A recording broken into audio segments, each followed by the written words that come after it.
प्रिय भक्तजनों, योग वासिष्ठ वैराग्य प्रकरण सर्ग 4 से 6।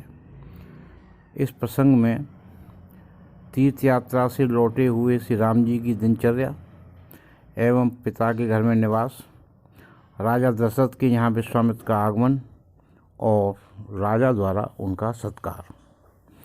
श्री वाल्मीकि जी कहते हैं, भरद्वाज, जब श्रीमान रामचंद्र नगर को लौटे उस समय प्रवासी जन उनके ऊपर राशि राशि पुष्प बिखेरने लगे।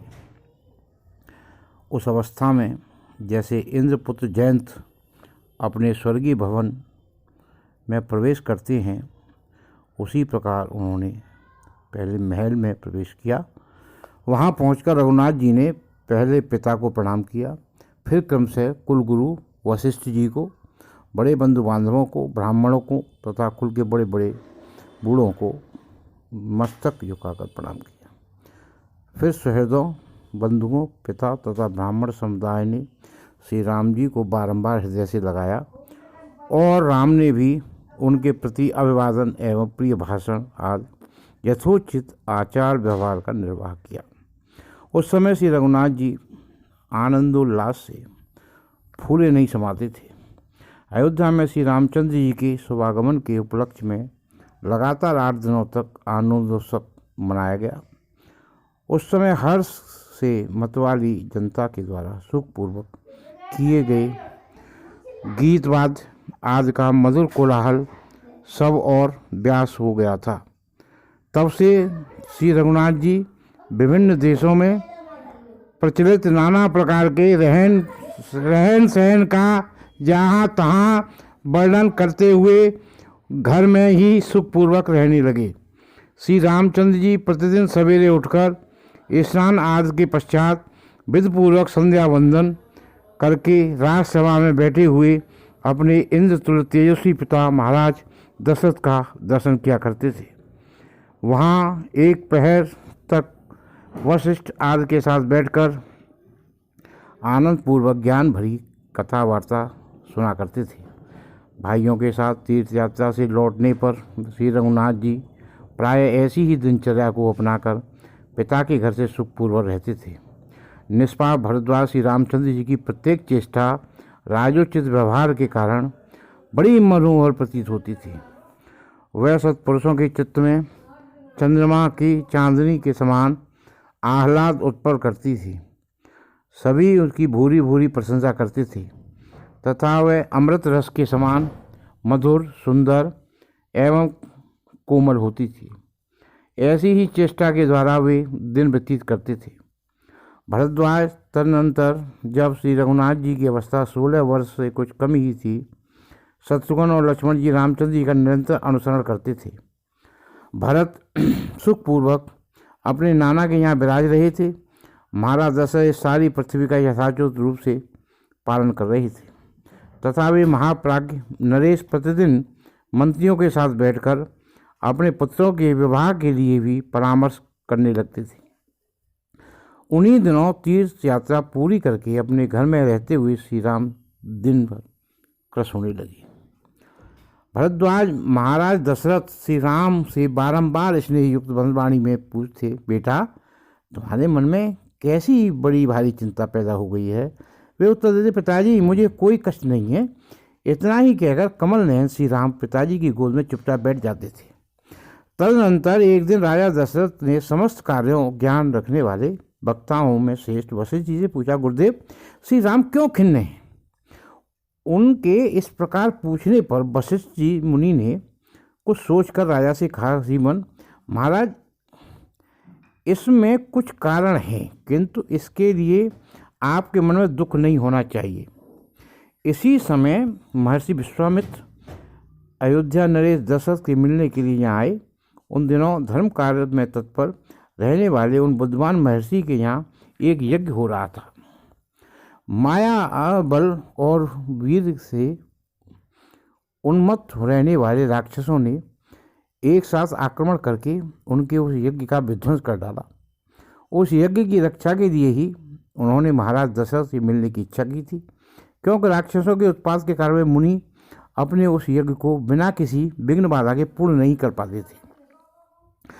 तब उन निशाचरों ने विनाश के लिए उद्यत हो वे तपोनिधि महाजय श्री विश्वामित्र मुनि अयोध्यापुरी में आए। वहाँ पहुंचकर राजा से मिलने की अभिलाषा किए। वे द्वारपालों से बोले, तुम लोग शीघ्र जाकर महाराज से मेरे आने की सूचना दो। उनके कहने पर गादी के पुत्र कुशिक वंशी विश्वामित्र आए हैं।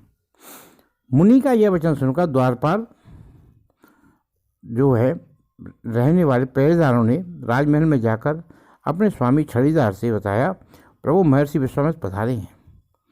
तब उस छड़ीदार ने सभा मंडप में राजाओं की मंडली में घिरे बैठे हुए महाराज के पास तुरंत जाकर सूचना दी।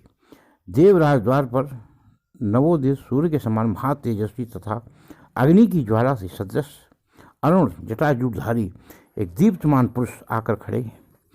वे महामुनि विश्वामित्र हैं।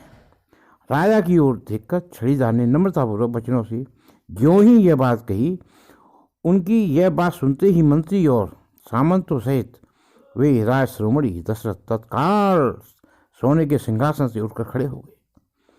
राजाओं समुदाय से घिरे तथा सामंतों से प्रशंसित होते हुए भी वे नरेश, वशिष्ठ और वामदेव के साथ सहसा पैदल ही उस स्थान की ओर चल दिए जहाँ मुनि विश्वामित्र खड़े थे। राजा ने ड्रोणी पर खड़े हुए उन मुनि श्रेष्ठ को देखा। वे ब्राह्मणोचित तेज तथा महान छात्रबल से भी संपन्न थे। वृद्धावस्था के कारण अधिक पकी हुई तपस्या में ही लगे रहने से रूखी जटा बल्लभी के द्वारा उनके कंधे ढके हुए थे।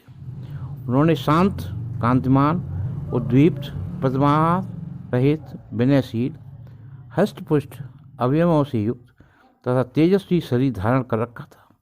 उनका तेज सुंदर होने के साथ ही अत्यंत भयंकर था। प्रसादपूर्ण से युक्त तथा दूर तक फैला हुआ था।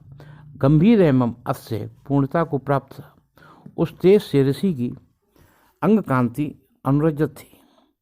उन्होंने अपने हाथ में एक कमंडलू ले रखी थी जो चिकनी, निर्दोष और उत्तम थी तथा उनके कल्पांत स्थायी जीवन काल सभी अवस्थाओं में सहचरी की भांत उनका साथ देती थी।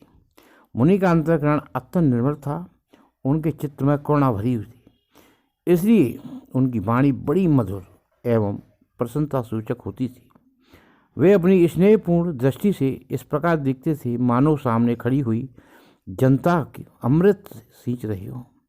उनके अंग से सुंदर यज्ञोपवीत शोभा पा रहा था। वे दर्शकों के मन में अत्यंत आश्चर्य का संचार कर रहे थे।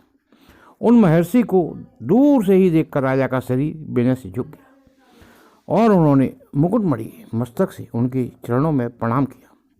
मुनि ने भी जैसे सूर्यदेव इंद्र का प्रत्याभिवादन करते हैं उसी प्रकार मधुर एवं उदारपूर्ण वचनों द्वारा आशीर्वाद देकर पृथ्वीनाथ दशरथ का प्रत्याभिवादन किया। तत्पश्चात वशिष्ठ सभी ब्राह्मणों ने स्वागत आदि से क्रम से विश्वामित्र जी का सत्कार किया। दशरथ ने कहा, महात्मन, जैसे भगवान सूर्य अपने तेज स्वरूप का दर्शन देकर कमलों से भरे हुए सरोवरों पर अनुग्रह करते हैं, उसी प्रकार आपका जो यह असंभावित तेजों में दर्शन प्राप्त हुआ है, इससे हम सब अत्यंत अनुग्रहित हैं। मुनि के प्रति ऐसी ही बातें कहते हुए अन्य राजा तथा महर्षि सब लोग राजसभा में आकर यथाचोट आसनों पर बैठ गए। राजा दशरथ ने स्वयं ही मुनि को अभिवेदन किया। राजा के अर्थ को स्वीकार करके महर्षि ने शोकोक्त विधि से प्रदक्षिणा करते हुए नरेश की भूरी भूरी प्रशंसा की। राजा दशरथ द्वारा पूजित हो विश्वामित्र बड़े प्रसन्न हुए। उनका मुखारबिंद खिड़ उठा। उन्होंने राजा से उनकी कुशल पूछी। तदनंतर मुनिवर विश्वामित्र हंसकर वशिष्ठ से मिले और यथा योग्य सत्कार करके उनके आरोग्य का समाचार पूछने लगे। क्षण में एक दूसरे से मिलकर यथा योग्य आदर सत्कार वे सब लोग प्रसन्न चित्त हो महाराज के महल यथा योग्य आसनों पर बैठ गए। एक दूसरे से संपर्क में आने से उन सब के तेज बढ़ रहे थे। वे सब सादरपूर्वक आपस में एक दूसरे से कुशल पूछने लगे।